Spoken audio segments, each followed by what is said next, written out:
He never answered me. I was convinced that he was gone. There was no doubt in my mind that I killed my friend. And it was a bad feeling. Friday night of Father's Day weekend 2016, Mike Turner got a late-night urgent phone call from his grandson Landon asking for help. He said, me and Daddy's frogging at Rudolph and we broke down. I need you to come get me. I said, all right, I'm gonna call your other pawpaw and get him to ride with me so I don't have to come by myself in the middle of the night. And he said, okay, so I hung up. Soon after, Mike picked up Billy, Landon's other grandfather who had been in poor health since he had open heart surgery. They launched Mike's boat after midnight in the swamps near Baton Rouge and began searching for Landon's disabled boat. It was a bright moonlit night, so I didn't use my light to drive the boat.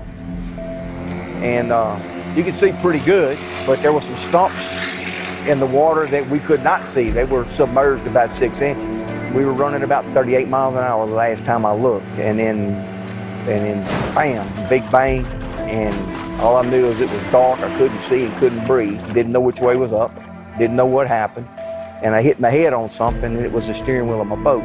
Then I realized we'd flipped the boat.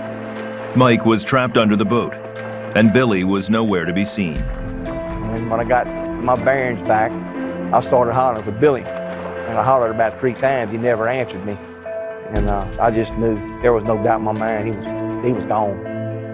Billy had been tossed from the boat. He wasn't wearing a life jacket, and his rubber boots pulled him under. He struggled to breathe and prayed for his life. My boots felt like 2 cinder blocks pulling me down. I said, Lord, if you don't get my head above water, you can take me home now, because I'm spent. The stamina is gone. And it was just like he put his hands under my boots and just raised me up. Mike could now see Billy struggling about 40 feet from the boat. He was wearing out quick, and he told me he wasn't hurt, but he wasn't gonna last much longer with these boots on. So I swam back under the boat, unlocked the compartment, got the life jackets out. Well, he threw a life jacket that landed about 4 foot from me, and it was all I could do to get to the life jacket. Mike was able to reach Billy and slowly pulled him back to the boat. They rested together on the capsized hull, both thankful to be alive. How we made it through the initial wreck without getting hurt, only God knows. That's the only thing that's the only thing he can be. They tried to signal trucks on a nearby overpass with Mike's flashlight, but no one stopped. When he shone his light in the water, it revealed a new problem. He said, look over your left shoulder. So I turned my head and looked, and there was 3 alligators, like forming a semicircle, about 10 or 15 feet from the boat. And he says, now look over your right shoulder. So I look over my right shoulder, and there was 3 more. This is 1:30 in the morning, and it's their feeding time. They're nocturnal. And it was just making me nervous, because when I started shining the bank, there was tons of them on the bank, and they were all coming in the water. They were curious as to what we were doing and what we were, as if we had food for them. Those alligators had me thinking they were coming to get us. And I've been around gators all my life, but never in a situation like that.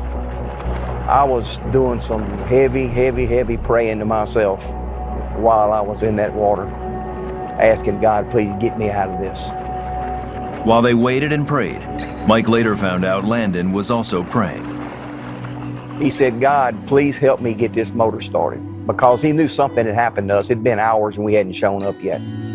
So, but they didn't know what. So as soon as he said that, next time he tried to crank the motor, it cranked.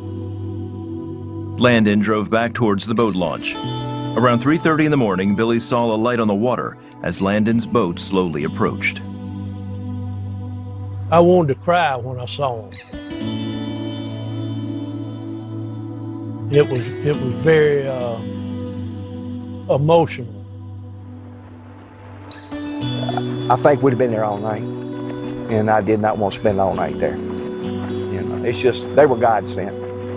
Once back on shore, they knew God had answered their prayers as they tested Landon's motor. I said, Landon, crank that motor, see if it'll crank. And it was locked up, it wouldn't turn over. So you tell me what it was. There's no doubt in my mind what it was. Nobody will ever change my mind. It was God. It was God. That Sunday after church, Mike and Billy gathered with their family and celebrated Father's Day, thankful God was with them in their time of need and had heard their prayers. It was good. It was almost like a first Father's Day I ever had.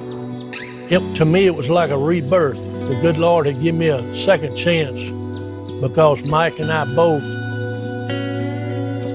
could have lost our lives the night before, and Landon would have lost both his grandfathers at the same time.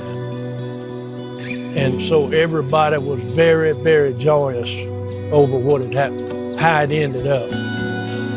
And it brought my family closer together, made them realize that you can be here today and be gone. It might not be a tomorrow. I look forward to every day, thanking him for what he's done, what he's going to do, and what he hadn't done yet.